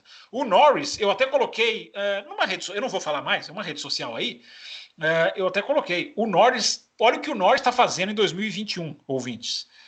Em 6 corridas, ele tem 5 top 5. 5 vezes chegando entre os 5 primeiros em 6 corridas. Se isso não é um absurdo, perguntei isso lá. Alguém me fala o que é. Porque isso é um absurdo. Esse absurdo só é igualado pelo Leclerc em classificação, que em 6 corridas tem 5 top 4. É absurdo o que esses dois estão fazendo. Eu não me lembro, Will Bueno, de ver piloto de meio de pelotão tão constante em nível altíssimo como esses dois estão fazendo. Então só estou fazendo esse parênteses do Norris. Agora o Ricciardo, acho que se recupera. E se não se recuperar esse ano, o ano que vem é outra condução, é freio, é um carro completamente diferente. É isso. Fui breve, hein, Raposo? Fui breve. Passa agora pro torcedor da McLaren comentar. Ele já parou com isso. Ele não. Ele aqui no café ele não tem isso, tá vendo? Ele não tem. Olha como ele tá legal. Ele tá até vestido. Ele tá vestido a caráter para café com velocidade hoje. Pronto. Eu tenho uma McLaren aqui e tal. Só eu elogiar, ele mostra. Não, eu tenho aqui, essa asa dessa McLaren sua tá flexionando demais, hein? Tá fora do regulamento essa asa aí. Essa tá. Não, mas eu concordo, assim, também acho que ainda é cedo. Eu acho que o Ricciardo, ele mesmo sabe que ele tá tendo dificuldade. É um carro que ele não conhece, é um carro que não foi feito para ele, é um carro que ele não teve nenhuma opinião, né, enfim, para nada, né? Então, a temporada da McLaren dele também não é para esse ano. O projeto do Ricciardo é para 2022. Então, só que assim, claro. Tem pressão, né, Will? Precisa entregar um pouco mais, né? Precisa entregar um pouco mais, principalmente porque o companheiro está fazendo o que está fazendo. Mas eu acho também que está cedo e eu acho que ele tem chances aí de se recuperar. Eu sinto que tem uma boa vontade demais da bancada do Café com Velocidade com o Daniel Ricciardo. Não. Eu já falei, eu falo isso lá no Loucos pro Automobilismo, Raposo. Eu acho que o Ricciardo sofre um defeito da irregularidade, que muita gente não observa, por causa da imagem que o Ricciardo tem. Eu sempre boto o dedo nisso. O Ricciardo é um piloto irregular, ele tinha que ser mais regular, até nos bons tempos de Red Bull. Faz 2, 3 corridas excelentes, estupendas. Ou ultrapassador, como eu já o chamei aqui. De repente fica 2, 3, 4 corridas. Na Renault foi a mesma coisa. Não, Raposo, não. É um piloto que tem essa irregularidade. Mas é um super piloto, assim, um pilotaço, eu acho. Eu não sei o que você acha. Agora que você colocou a pimenta, você deve discordar da gente. Não, eu acho que ele é um piloto bom, mas eu não vejo ele. Eu vejo ele longe de Hamilton e Verstappen, por exemplo. Não. É um piloto muito bom. Eu vejo ele. Não, às vezes eu vejo. Mas quem tá perto? Vamos lá, deixa eu te perguntar. Quem tá perto de Hamilton e Verstappen? Ninguém. Nem o Leclerc? Não? Nada? Ainda não vejo o Leclerc nesse você é um nível. Fã do Vettel, inveterado. Vettel tá perto, não. Stroll, né? Não, o Vettel teve o seu período. É engraçado, porque as pessoas que ouvem um podcast há muito tempo sabem que o quanto eu admiro a pilotagem do Vettel, mas pra mim deu. Eu ainda não estou convencido que ele retornou, que foi o assunto do último programa. Mas o Raposo, o Ricciardo, ele tem uma coisa, né? Ele foi o companheiro do Verstappen e ele não foi destruído pelo Verstappen. Ele não foi. O Verstappen era mais rápido. Ele não tomou um pau do Verstappen. Oi? Ele não tomou um pau do Verstappen. Não tomou. A fase final, aquelas últimas 8, 9 corridas dele na Red Bull, o Verstappen tem 50, 60 pontos a mais do que ele. Mas se a gente for pegar o período Red Bull dos dois juntos, 2016, a partir da Espanha. Tem muita quebra no último ano dele, né? Não dá nem da comparação. Muita quebra. Mas 2016, aquele resto de ano. Quer dizer, praticamente o ano inteiro, né? Foi na Espanha que o Verstappen chegou na equipe. 2017, 2018 foi pau a pau. Eu acho que isso, para mim, Raposo, embora é o que eu digo, né? Não é só o companheiro que define, mas as vitórias do Ricardo, né? São vitórias com a marca. Então é um piloto que eu tenho em alta conta. Agora, para mim tem que ser mais regular. O Michael Oliveira, lá de Paulista, Pernambuco, né? Mandou apenas um e-mail curto hoje dizendo assim: Fábio Campos. Como ele coloca Fábio Campos, aí não sou eu que estou mandando para você, não. Fábio Campos. Dá para perceber. Eu já conheço você, Raposo. Dá para perceber quando o Fábio Campos é do ouvinte e quando é seu. Como os pneus hoje ajudam a estragar as corridas de Fórmula 1? Como que eles ajudam a estragar? Ele não resistindo a seguir um carro ao outro, de perto. Os pneus, assim como o carro tem os problemas aerodinâmicos, os pneus acentuam esses problemas, porque o pneu superaquece. Esse desgaste dos pneus não está tendo o efeito que já teve em outros anos. Veja o Azerbaijão, né? Na hora que não ter 2 voltas, na hora que não tem que poupar pneu, eu sei que a corrida não seria assim se fossem 50, 60 voltas, mesmo com um só pneu. Agora, o grande problema é que esse pneu ele não resiste. A Fórmula 1 precisa ter um pneu. Tudo bem, quer fazer um pneu que force paradas? É uma coisa. Agora, este pneu não aguenta seguir um outro carro. Aí tá jogando contra o espetáculo. Aí não dá. E eu já disse, isso é uma informação quase que exclusiva, embora eu já tenha dito primeiro lá no Loucos, por questões da discussão esbarrou nesse assunto. O Stefano Domenicali se reuniu com os pilotos no Bahrein na pré-temporada e proibiu os pilotos de falarem mal dos pneus. Proibiu, disse ele, olha, falem para mim. Não quero ver piloto na imprensa falando mal da Pirelli. Se tiver reclamação, tragam para mim. Vejam como estão caladinhos pós-Azerbaijão. Caladinhos. Era para estar, Pirelli, mas e aí? O que aconteceu? Por que estourou? Os pilotos tinham que estar falando? E a GPDA? Tá todo mundo caladinho, porque a Fórmula 1 proíbe de falarem a verdade. E a verdade é que esse pneu de 2020 piorou em relação ao 2019, embora seja o mesmo pneu, mas tem uma estrutura ali que deixou mais pesado e pior de aderência. Vale lembrar que na primeira vez que eles testaram, o Carlos Sainz e o Hamilton foram sinceros, ninguém tinha dado um pito neles. Eles falaram, esse pneu é horroroso. Depois se calaram. Esse pneu é horroroso. Ponto final. Eles mesmos disseram, não sou só eu que estou dizendo. Daí nós tivemos 2 e-mails, Fábio Campos. Um do Cello Folgado, belo sobrenome. Cello Folgado, que é apoiador, hein? Apoiador, exatamente. Agora. Bem-vindo, apoiador. Virou essa semana, se eu não estou enganado. Estou enviando este e-mail bem cedo para lembrar o Fábio Campos que ele prometeu para o programa 703, já que não vai ter corrida no final de semana, colocar uma pauta sobre os carros de 2022. Então gostaria de saber sobre esses carros, quais as partes do carro que vai ser padrão para todas as equipes e quais que as equipes vão poder desenvolver e como o recurso vai ser limitado. Qual a parte do carro que deveria ter uma atenção especial das equipes para você? E além do Cello, Fábio Campos, o nosso querido Márcio Zamparoli, né, também escreveu dizendo o seguinte: olá, amigos do Café com Velocidade, eu sou ouvinte assíduo do podcast desde os idos de 2015 e só tenho elogios a fazer. Principalmente quando os blocos são maiores do que 1 hora. Aí, ó, Márcio, em sua homenagem, esse está sendo maior. Sensacional. Fugindo um pouco do assunto dos pneus, a minha pergunta é sobre os caminhos da Fórmula 1 tornará em 2025, 2026, com as novas gerações de motores. A Porsche vem desenvolvendo o e-Fuel, juntamente com a Siemens, a chinesa AMI, a italiana Enel e a chinesa ENAP, além da parceria da norte-americana ExxonMobil, isso sem falar do governo da Alemanha. Questão, a Fórmula 1 FIA e Liberty vai ter coragem de enfrentar a atual tendência da eletrificação da indústria automotiva e ser novamente um polo de inovação e tecnologia?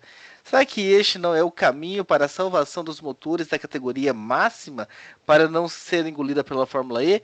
Obrigado antecipadamente pelas respostas. Forte abraço a todos. Duas perguntas, Fábio Campos, sobre o futuro da Fórmula 1.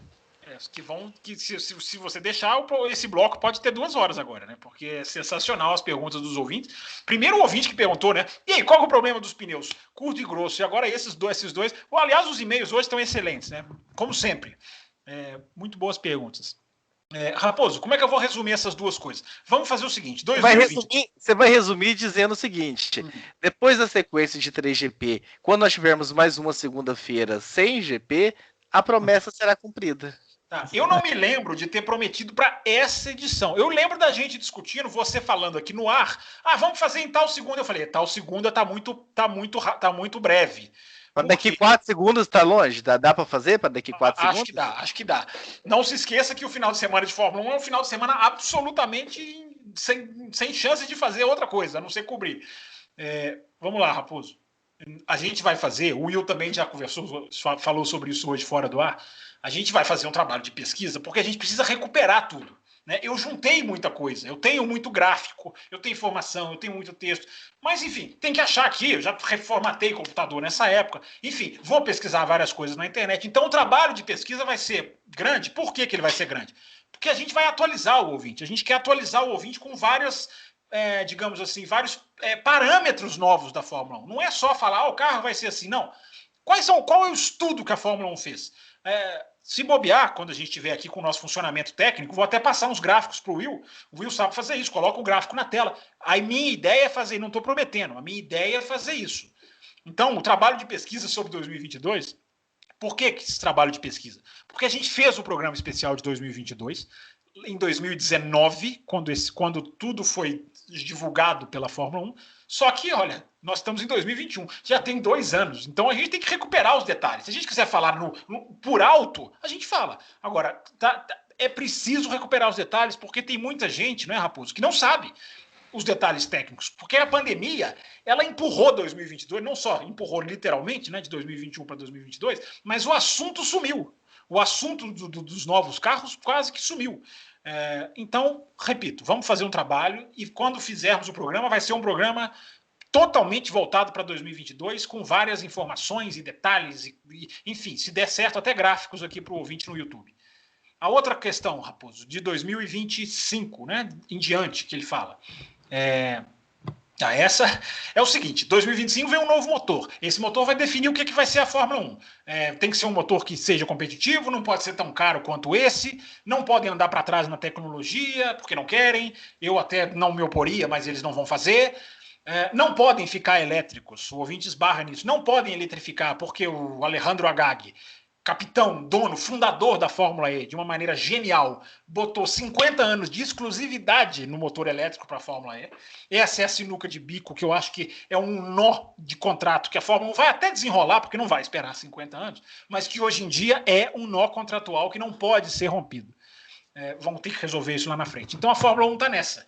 Vamos fazer uma coisa híbrida, vamos continuar, vamos desenvolver o combustível. A Fórmula 1 vai mergulhar no combustível que não polui. É aonde a Fórmula 1 vai mirar. Porque a transição do planeta para carro elétrico ela é irreversível, mas ela vai demorar. Então, nesse meio tempo, vamos desenvolver combustível para parar de poluir. Essa é a ideia da Fórmula 1. Mas, isso aí também dá um programa, viu? Dá um programa, porque tem muitos detalhes técnicos de como vai ser esse motor, de o que eles querem, do que o Ross Brown já falou sobre isso. Dá um programa, seu Thiago Raposo. Último e-mail, Will Bueno. Último e-mail. Prepare-se que é um belo do e-mail do Vicente Luiz, mas enfim, vamos ler o e-mail do Vicente aqui. Por favor, se vocês tiverem intervenções a fazer durante a leitura do e-mail, sintam-se à vontade. Opa, gosto disso. Tem muitos assuntos assim, se vocês deixarem eu ler o e-mail todo, pode ser que vocês esqueçam alguma das partes. Vicente Luiz Tavares Júnior mandou o seguinte: eu sou um viciado em corridas, em especial corridas da Fórmula 1. Desde 1998 eu assisti todas as corridas. Isso. Algumas não ao vivo, mas vi depois. Isso. Eu não sabia Primeira intervenção, ver depois é muito melhor. Muito melhor. Não sabia do programa de vocês. Comecei a participar este ano. Estou gostando muito do jornalismo informativo e aberto ao debate que vocês produzem. Hoje em dia é muito difícil encontrar imparcialidade, principalmente nas transmissões brasileiras. Confesso que achei que iria melhorar com a mudança de emissora em 2021, mas a cultura permaneceu. Claro que algumas coisas melhoraram, principalmente quando acaba a corrida. Era ridículo passar 2 horas vendo uma corrida e na hora de maior emoção de um piloto cortar a transmissão para o intervalo comercial ou para direcionar para o site. Isso está muito bom. Rapidinho, vocês dois concordam com ele? Vocês que assistem, vocês dois concordam com ele? Se mudou um pouquinho? Não, eu acho que a quantidade de tempo de transmissão com certeza é uma melhora significativa. Mas a qualidade continua. É a mesma coisa que está assistindo no Sport TV. Ou na Globo. É o Sérgio Maurício, é o Reginaldo Leme, é o Max Wilson, é o Felipe Jafone. Então, é a Mariana Beck. É a Mariana Beck. Sport TV para Globo, a Globo era muito pior do que o Sport TV. Eu acho que na Band está melhor do que a Globo. Ah, mas ainda segue muitas piadinhas, pouca informação. Tem a diferença editorial. Tem que entender o seguinte, mas assim, ó, nesse ponto a gente tem que entender o seguinte, Raposo. A transmissão em TV aberta, ela não é só pra gente que é especialista, que é um público. É uma transmissão que tem que atingir todo mundo. Então, eu acho assim, claro, também, às vezes, não me agrada tanto, mas eu compreendo que talvez é uma coisa necessária, porque é uma TV aberta. Você tem que atingir um público maior, enfim. Eu não acho que compromete tanto assim, não. Eu honestamente não acho.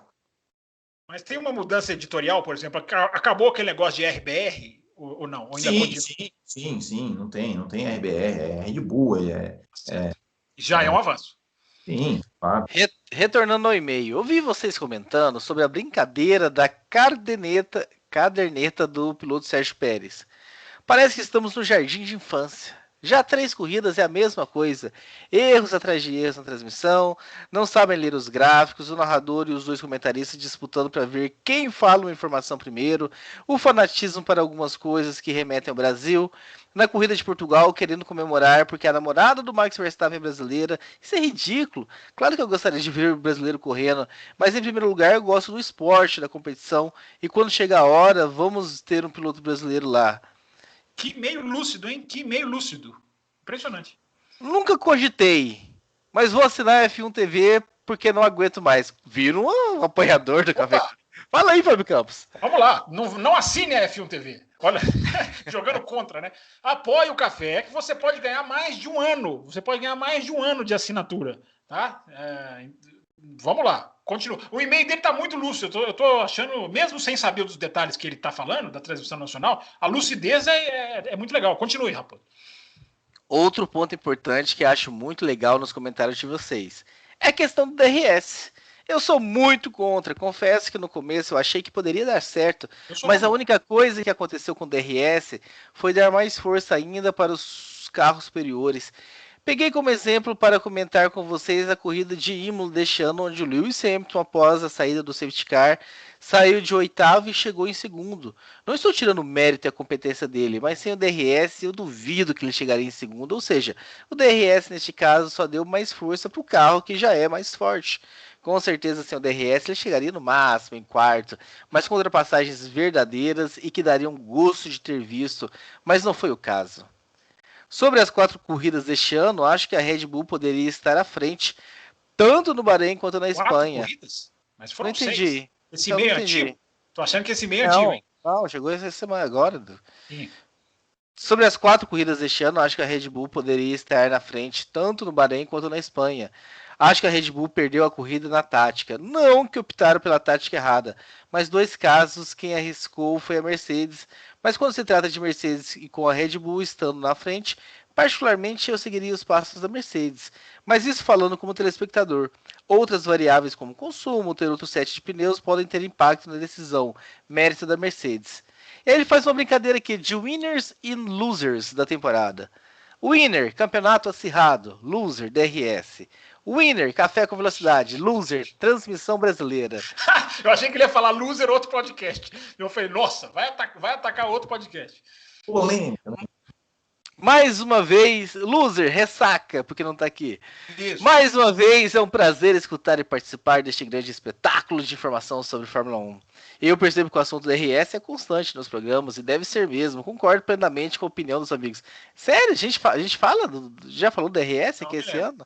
Não me lembro. Não me lembro também de a gente ter falado sobre esse assunto. Estamos brincando, ouvinte. Estamos brincando. Depois Ironia. eu fico ofendido, rapaz. Você fica ofendendo, ouvinte. Ironia. Não, segunda-feira que vem eu tenho a sensação de que nós vamos ter que falar, mas vamos lá. Sabendo que provavelmente vamos ter que presenciar o DRS na Fórmula 1, o que poderia ser feito? É modificar o uso do equipamento? Diferente de hoje, que só permite o uso quando se está a menos de 1 segundo de distância, poderia ser permitido somente quando estiver a mais de 1 segundo de distância? Sendo assim, a tendência seria sempre deixar os carros mais próximos e a disputa por posição à moda antiga, no braço. Esse é o e-mail do nosso querido Vicente para encerrar este programa. Quem começa? Pode começar, Will Bueno, pro Fábio Campos, que ele gosta de fazer o encerramento triunfal dele. Nunca disse isso, nada disso. Tá, você quer que eu comece por onde? Por onde você quiser. Transmissão você já falou, né? DRS. Eu acho que, assim, como eu falei, né? É claro, a gente quer, como consumidor, uma informação mais especializada e tudo mais, mas eu acho que como é uma transmissão para TV aberta, eu acho que tem algumas coisas que, numa certa dose, até cabem ser feitas. Com relação ao DRS, eu acho que precisa, assim, se fosse eu tiraria. Mas se fosse para ter, ou faz uma questão de limites de uso, olha, você pode usar 10 vezes na corrida, independente da distância, independente se você está na frente, independente se você está atrás, independente de qualquer coisa. Você pode usar, obviamente, naquelas zonas delimitadas por questões de segurança, mas todo mundo com o mesmo número de usos e cada um que administre o seu uso do DRS da forma que achar que deve fazer. Com relação a diminuir a distância, precisa por exemplo, colocar em 2 segundos, quando está a 2 segundos, a 2 segundos atrás abrir o DRS e quando está a menos de 1 segundo não usar. Talvez seria isso, 3 segundos, de 3 segundos poder. Isso uma excelente. Poderia ser uma ideia.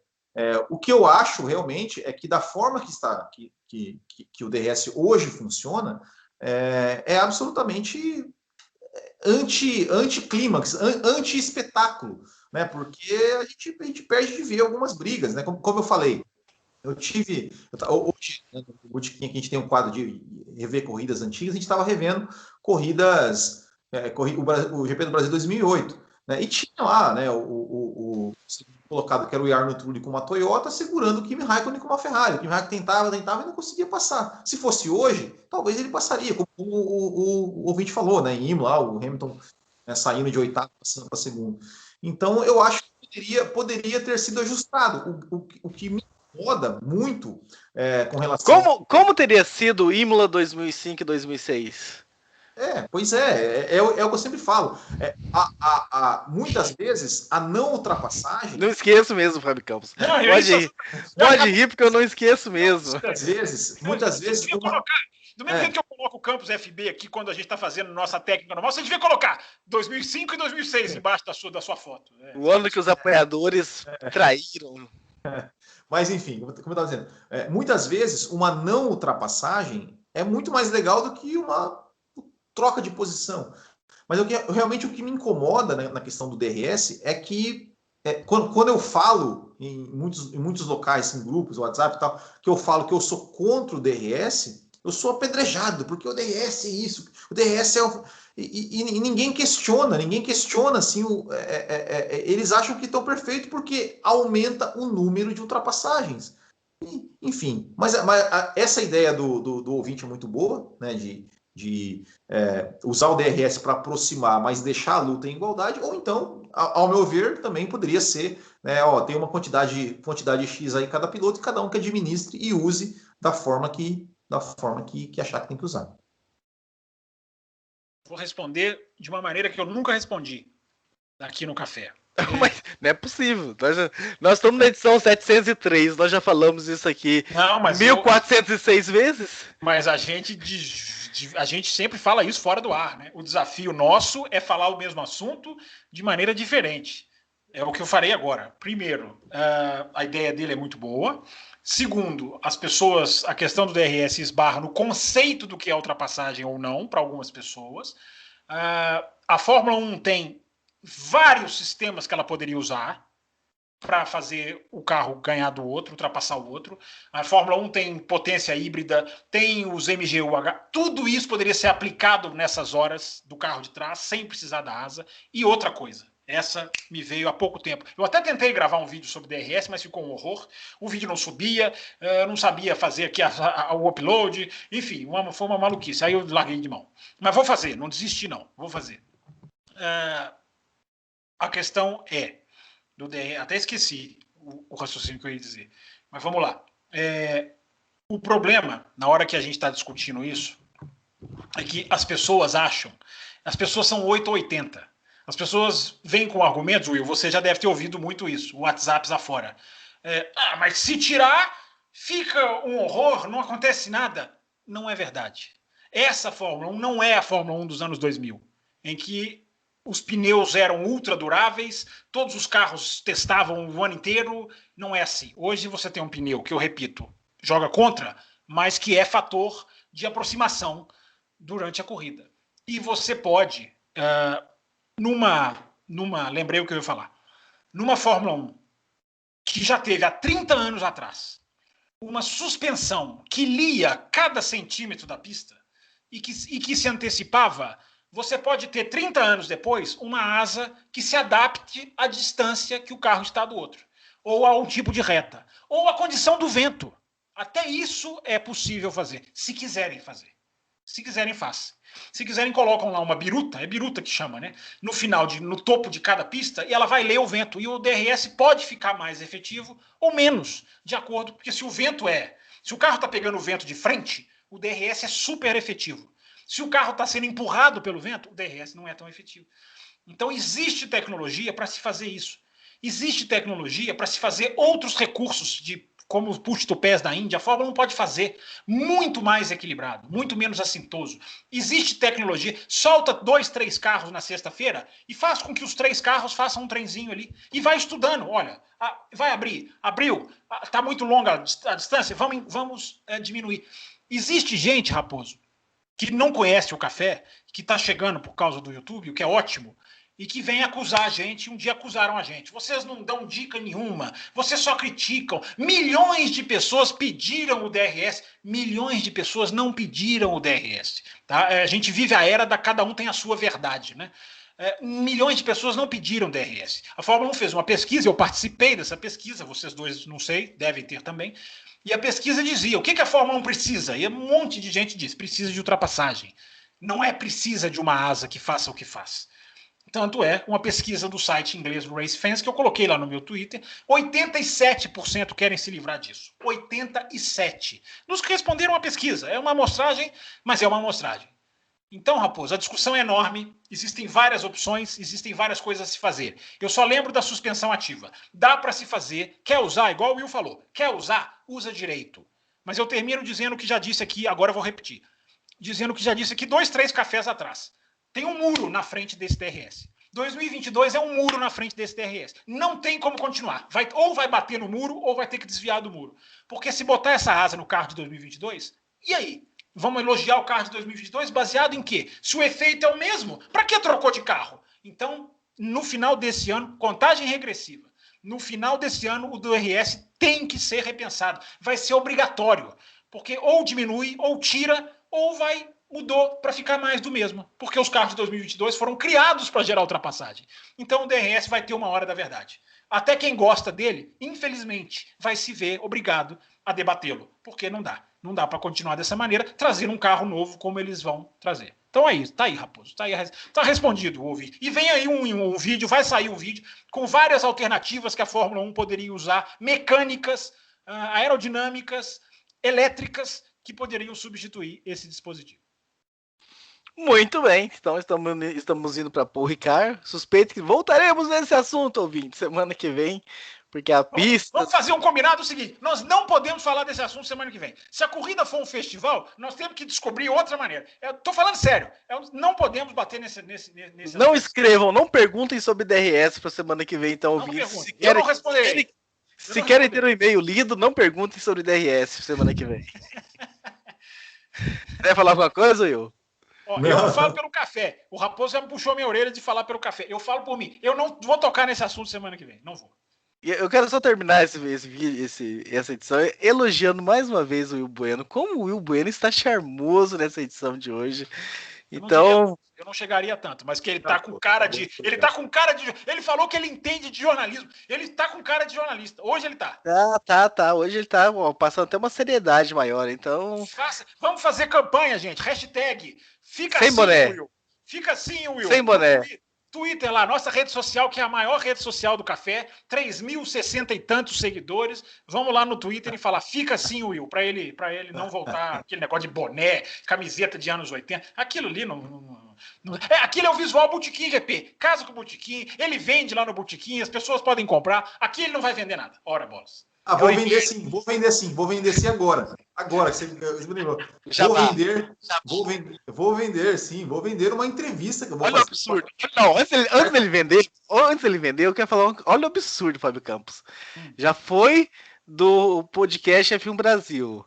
Agora vai de outro podcast. E o Café com Velocidade nunca é chamado. Tá na lista. Raposo, nós não temos graça nenhuma. Você tem que saber a verdade. Nós não temos graça nenhuma. Mas vende a entrevista com ela, porque eu acho que é a da moça que você vai vender agora, não é isso? Isso, exatamente. Entrevista com a Débora Santos Almeida, lá do Boletim do Paddock. Débora Flowers. A gente conversou bastante aí sobre Sebastian Vettel, sobre pneus Pirelli e sobre Fórmula 1 em geral. Foi um papo muito legal. Então, quarta-feira, 8 da noite, lá no canal do Botequim GP. Então é isso, meus caros. Eu achei que ele ia vender camisa. Ufa, ainda bem que não vendeu. Mas você pode comprar, falando sério agora, você pode comprar camisas dos anos 80, dos anos 90 lá no site. É no site do Botequim, né, Will? botequimgp.com.br. É isso. É isso, meus caros. Hoje não fomos ao vivo no YouTube, né? Como já comentamos, tivemos alguns problemas técnicos aí. Espero que esteja tudo resolvido para a semana que vem, para que a gente possa voltar ao vivo. Mas enfim, pouco prejuízo, algumas horas apenas. Vai sair no feed, vai sair no YouTube, para que vocês possam acompanhar. Então até semana que vem, sem DRS. Promessa feita, promessa cumprida. Abraço e até lá.